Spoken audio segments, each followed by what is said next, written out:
Je bénirai l'Éternel en tout temps. Ses louanges seront toujours dans ma bouche. Oh, j'aime qu'on ait un problème. Et puis qu'elle est content comme ça. Ah, m'pas caché Dieu. Depuis m'komanse li Bib moi chaque jour, m'senti charge problème moi yo sorti sous dom. Oh, si c'est comme ça, moi pour aller couvrir acheter un bib. Dégagez au marché. Mais en attendant, ou qu'attendez radio télévision d'espoir. Radio Vision d'Espoir. Oh, moi t'attendais une annonce comme ça, oui. Mais qui ça a te dit? Lecture de la Bible en un an. Une émission qui vous accompagne à la découverte des trésors cachés de la parole de Dieu sur Radio Télévision d'Espoir. Chaque jour de 11h à 11h30 du matin, excepté mercredi 5h30, 6h de l'après-midi, samedi 7h30, 8h du matin, avec les sœurs Chantal Saint-Hubert, Claude Louis Orisma et votre servante Maudeline Maurice Hilaire.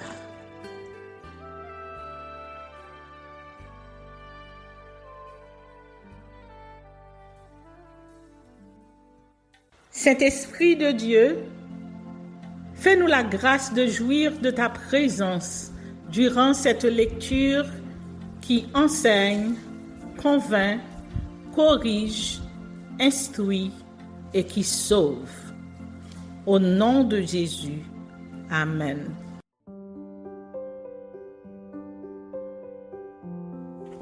Deux Rois, chapitre 11. Athalie, reine de Juda. Athalie, mère d'Akazia, voyant que son fils était mort, se leva et fit périr toute la race royale. Mais Josheba, fille du roi Joram, sœur d'Akazia, prit Joas, fils d'Akazia, et l'enleva du milieu des fils du roi quand on les fit mourir. Elle le mit avec sa nourrice dans la chambre d'Élie. Il fut ainsi dérobé au regard d'Athalie et ne fut point mis à mort. Il resta 6 ans caché avec Josheba dans la maison de l'Éternel. Et c'était Athalie qui régnait dans le pays. La 7e année, Jéhojada envoya chercher les chefs de centaines des Kéréthiens et des coureurs, et il les fit venir auprès de lui dans la maison de l'Éternel. Il traita alliance avec eux et les fit jurer dans la maison de l'Éternel, et il leur montra le fils du roi. Puis il leur donna ses ordres en disant : Voici ce que vous ferez. Parmi ceux de vous qui entrent en service le jour du sabbat, 1/3 doit monter la garde à la maison du roi, 1/3 à la porte de Sûr et 1/3 à la porte derrière les coureurs. Vous veillerez à la garde de la maison de manière à empêcher l'entrée. Vos 2 autres divisions, tous ceux qui sortent de service le jour du sabbat, feront la garde de la maison de l'Éternel auprès du roi. Vous entourerez le roi de toutes parts, chacun les armes à la main, et l'on donnera la mort à quiconque s'avancera dans les rangs. Vous serez près du roi quand il sortira et quand il entrera. Les chefs de centaines exécutèrent tous les ordres qu'avait donnés le sacrificateur Jéhojada. Ils prirent chacun leur gens, ceux qui entraient en service et ceux qui sortaient de service le jour du sabbat, et ils se rendirent vers le sacrificateur Jéhojada. Le sacrificateur remit au chef de centaines les lances et les boucliers qui provenaient du roi David et qui se trouvaient dans la maison de l'Éternel. Les coureurs, chacun les armes à la main, entourèrent le roi en se plaçant depuis le côté droit jusqu'au côté gauche de la maison, près de l'autel et près de la maison. Le sacrificateur fit avancer le fils du roi et il mit sur lui le diadème et le témoignage. Il l'établit roi et l'honnirent et frappant des mains, ils dirent « Vive le roi !» Athalie entendit le bruit des coureurs et du peuple, et elle vint vers le peuple à la maison de l'Éternel. Elle regarda, et voici, le roi se tenait sur l'estrade. Selon l'usage, les chefs et les trompettes étaient près du roi. Tout le peuple du pays était dans la joie, et l'on sonnait des trompettes. Athalie déchira ses vêtements et cria « Conspiration, conspiration !» Alors, le sacrificateur Jéhojada donna cet ordre au chef de centaines qui était à la tête de l'armée. « Faites-la sortir en dehors des rangs et tuez par l'épée quiconque la suivra. » Car le sacrificateur avait dit qu'elle ne soit pas mise à mort dans la maison de l'Éternel. On lui fit place et elle se rendit à la maison du roi par le chemin de l'entrée des chevaux. C'est là qu'elle fut tuée. Jéhojada traita entre l'Éternel, le roi et le peuple l'alliance par laquelle il devait être le peuple de l'Éternel. Il établit aussi l'alliance entre le roi et le peuple. Tout le peuple du pays entra dans la maison de Baal et ils la démolirent. Ils brisèrent entièrement ses autels et ses images et ils tuèrent devant les autels Mathan, prêtre de Baal. Le sacrificateur Jéhojada mit des surveillants dans la maison de l'Éternel. Il prit les chefs de centaines, les Kérétiens et les coureurs, et tout le peuple du pays, et ils firent descendre le roi de la maison de l'Éternel. Et ils entrèrent dans la maison du roi par le chemin de la porte des coureurs. Et Joas s'assit sur le trône des rois. Tout le peuple du pays se réjouissait, et la ville était tranquille. On avait fait mourir Athalie par l'épée dans la maison du roi.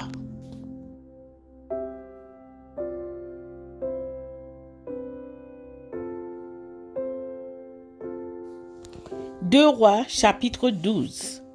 Joas, roi de Juda, le temple réparé. Joas avait 7 ans lorsqu'il devint roi. La 7e année de Jéhu, Joas devint roi, et il régna 40 ans à Jérusalem. Sa mère s'appelait Sibja de Bir-Shéba. Joas fit ce qui est droit aux yeux de l'Éternel tout le temps qu'il suivit les directions du sacrificateur Jéhojada. Seulement, les hauts lieux ne disparurent point, le peuple offrait encore des sacrifices et des parfums sur les hauts lieux. Joas dit au sacrificateur, « Tout l'argent consacré qu'on apporte dans la maison de l'Éternel, l'argent ayant cours, savoir l'argent pour le rachat des personnes d'après l'estimation qui en est faite, et tout l'argent qu'il vient au cœur de quelqu'un d'apporter à la maison de l'Éternel, que les sacrificateurs le prennent, chacun de la part des gens de sa connaissance, et qu'ils l'emploient à réparer la maison partout où il se trouvera quelque chose à réparer. » Mais il arriva que la 23e année du roi Joas, les sacrificateurs n'avaient point réparé ce qui était à réparer à la maison. Le roi Joas appela le sacrificateur Jéhojada et les autres sacrificateurs et leur dit, « Pourquoi n'avez-vous pas réparé ce qui est à réparer à la maison? » Maintenant, vous ne prendrez plus l'argent de vos connaissances, mais vous le livrerez pour les réparations de la maison. » Les sacrificateurs convinrent de ne pas prendre l'argent du peuple et de n'être pas chargés des réparations de la maison. Alors, le sacrificateur Jéhojada prit un coffre, perça un trou dans son couvercle et le plaça à côté de l'autel, à droite, sur le passage par lequel on entrait à la maison de l'Éternel. Les sacrificateurs qui avaient la garde du seuil y mettaient tout l'argent qu'on apportait dans la maison de l'Éternel. Quand ils voyaient qu'il y avait beaucoup d'argent dans le coffre, le secrétaire du roi montait avec le souverain sacrificateur et il serrait et comptait l'argent qui se trouvait dans la maison de l'Éternel. Il remettait l'argent pesé entre les mains de ceux qui étaient chargés de faire exécuter l'ouvrage de la maison de l'Éternel. Et l'on employait cet argent pour les charpentiers et pour les ouvriers qui travaillaient à la maison de l'Éternel. Pour les maçons et les tailleurs de pierre, pour les achats de bois et de pierres de taille nécessaires aux réparations de la maison de l'Éternel et pour toutes les dépenses concernant les réparations de la maison. Mais, avec l'argent qu'on apportait dans la maison de l'Éternel, on ne fit pour la maison de l'Éternel ni bassin d'argent, ni couteau, ni coupe, ni trompette, ni aucun ustensile d'or ou d'argent. On le donnait à ceux qui faisaient l'ouvrage afin qu'ils l'employassent à réparer la maison de l'Éternel. On ne demandait pas de compte aux hommes entre les mains desquels on remettait l'argent pour qu'ils le donnassent à ceux qui faisaient l'ouvrage, car ils agissaient avec probité. L'argent des sacrifices de culpabilité et des sacrifices d'expiation n'était point apporté de la maison de l'Éternel. Il était pour les sacrificateurs. Alors, Hazaël, roi de Syrie, monta et se battit contre Gath, dont il s'empara, et Hazaël avait l'intention de monter contre Jérusalem. Joas, roi de Juda, prit toutes les choses consacrées, ce qui avait été consacré par Josaphat, par Joram et par Akazia, ses pères, roi de Juda, ce qu'il avait consacré lui-même, et tout l'or qui se trouvait dans les trésors de la maison de l'Éternel et de la maison du roi, et il envoya le tout à Hazaël, roi de Syrie, qui ne monta pas contre Jérusalem. Le reste des actions de Joas et tout ce qu'il a fait, cela n'est-il pas écrit dans le livre des chroniques des rois de Juda? Ses serviteurs se soulevèrent et formèrent une conspiration. Ils frappèrent Joas de la maison de Milo, qui est à la descente de Silla. Josachar, fils de Shimeth, et Josabad, fils de Shomer, ses serviteurs, le frappèrent et il mourut. On l'enterra avec ses pères dans la ville de David. Et Amatsia, son fils, régna à sa place.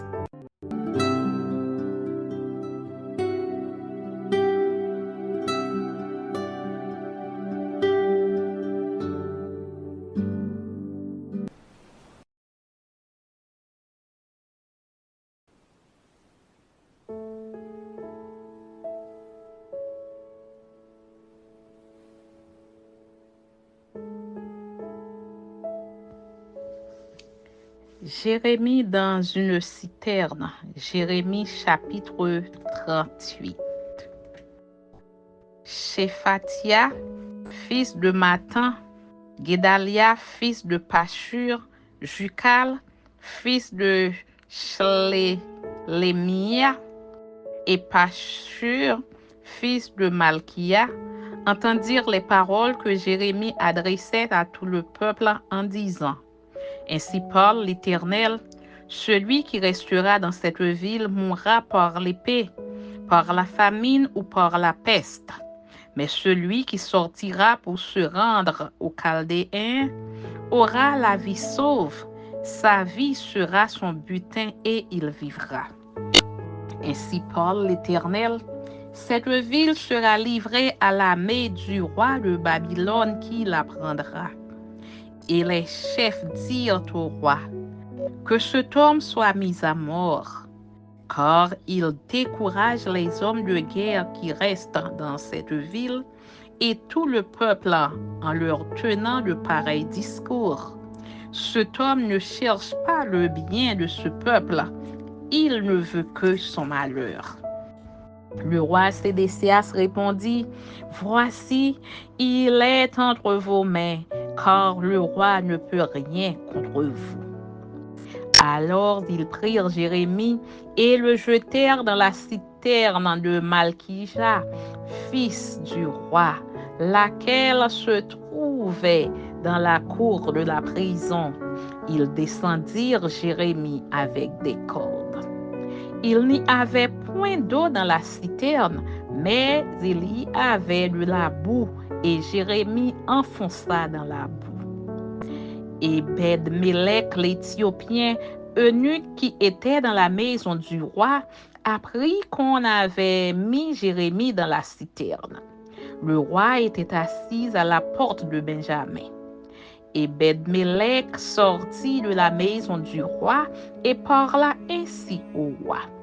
Ô roi, mon Seigneur, ces hommes ont mal agi en traitant de la sorte Jérémie le prophète, en le jetant dans la citerne.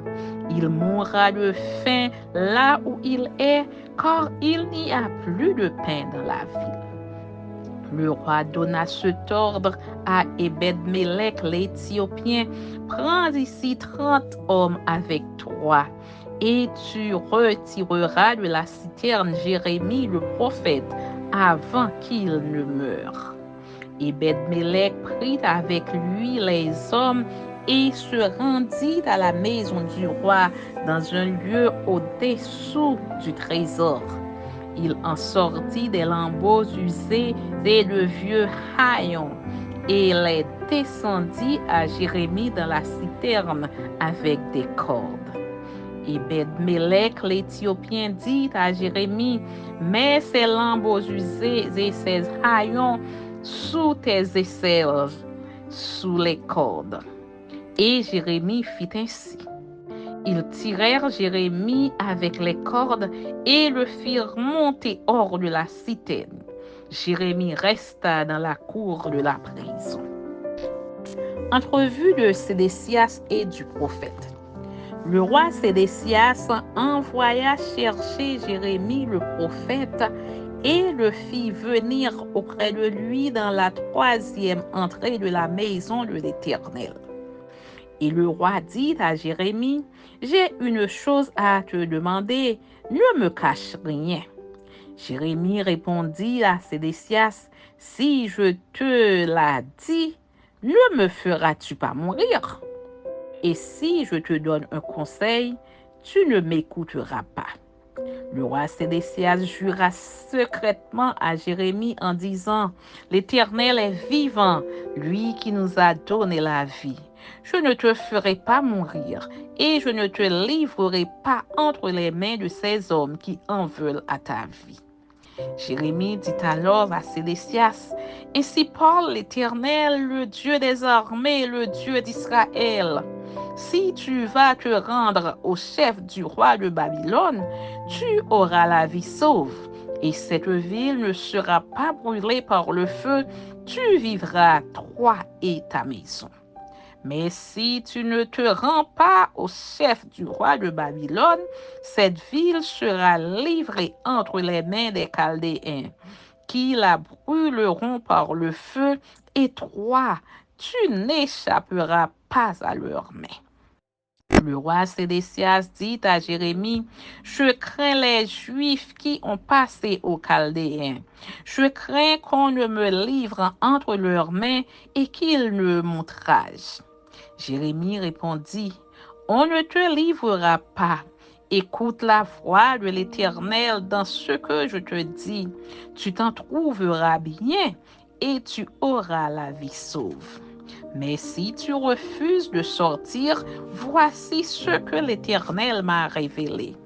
Toutes les femmes qui restent dans la maison du roi de Juda seront menées au chef du roi de Babylone, et elles diront, tu as été trompé, dominé par ceux qui t'annonçaient la paix, et quand tes pieds sont enfoncés dans la boue, ils se retirent.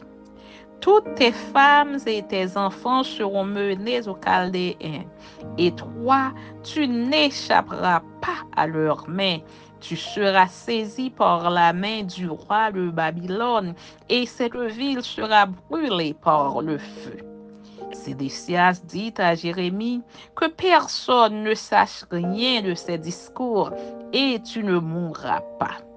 Si les chefs apprennent que je t'ai parlé et s'ils viennent te dire, rapporte-nous ce que tu as dit au roi et ce que le roi t'a dit, ne nous cache rien et nous ne te ferons pas mourir.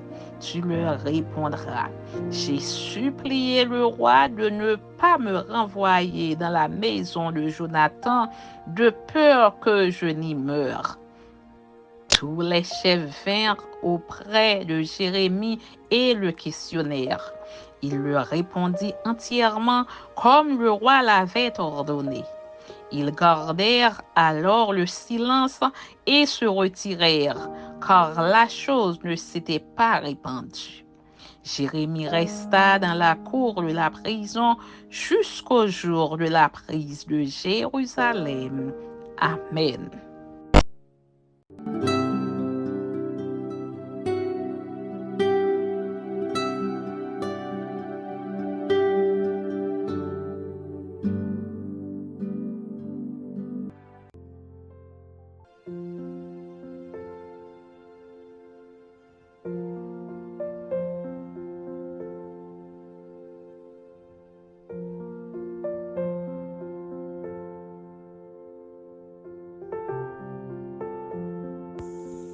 De Pierre, chapitre 3. L'avènement du Seigneur. Voici déjà, bien-aimés, la seconde lettre que je vous écris. Dans l'une et dans l'autre, je cherche à éveiller par des avertissements votre saine intelligence, afin que vous vous souveniez des choses annoncées d'avance par les saints prophètes et du commandement du Seigneur et Sauveur enseigné par vos apôtres, sachant avant tout que dans les derniers jours, il viendra des moqueurs avec leur raillerie, marchant selon leur propre convoitise et disant, où est la promesse de son avènement? Car depuis que les pères sont morts, tout demeure comme dès le commencement de la création. Ils veulent ignorer en effet que des cieux existèrent autrefois par la parole de Dieu, de même qu'une terre tirée de l'eau est formée au moyen de l'eau, et que par ces choses, le monde d'alors périt, submergé par l'eau, tandis que, par la même parole, les cieux et la terre d'à présent sont gardés et réservés pour le feu, pour le jour du jugement et de la ruine des hommes impies. Mais il est une chose, bien-aimés, que vous ne devez pas ignorer, c'est que devant le Seigneur, un jour est comme 1000 ans, et 1000 ans sont comme un jour. Le Seigneur ne tarde pas dans l'accomplissement de la promesse, comme quelques-uns le croient.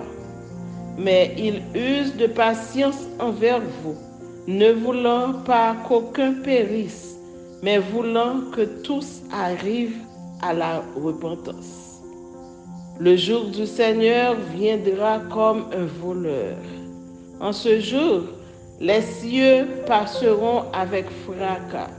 Les éléments embrasés se dissoudront et la terre avec les œuvres qu'elle renferme sera consumée. Puisque donc toutes ces choses doivent se dissoudre, quelles ne doivent pas être la sainteté de votre conduite et votre piété, tandis que vous attendez et hâtez l'avènement du jour de Dieu, à cause duquel les cieux enflammés se dissoudront et les éléments embrasés se fondront. Mais nous attendons, selon sa promesse, de nouveaux cieux et une nouvelle terre où la justice habitera. C'est pourquoi, bien-aimés et bien-aimés, en attendant ces choses, appliquez-vous à être trouvés par lui sans tache et irrépréhensibles dans la paix. Croyez que la patience de notre Seigneur est votre salut, comme notre bien-aimé frère Paul vous l'a aussi écrit, selon la sagesse qui lui a été donnée. C'est ce qu'il fait dans toutes les lettres où il parle de ces choses dans lesquelles il y a des points difficiles à comprendre, dont les personnes ignorantes et mal affermées tordent le sens comme celui des autres Écritures pour leur propre ruine. Vous donc, bien-aimés, qui êtes avertis, mettez-vous sur vos gardes, de peur qu'entraînés par l'égarement des impies, vous ne veniez à déchoir de votre fermeté, mais croissez dans la grâce et dans la connaissance de notre Seigneur et Sauveur Jésus-Christ. À lui soit la gloire, maintenant et pour l'éternité. Amen.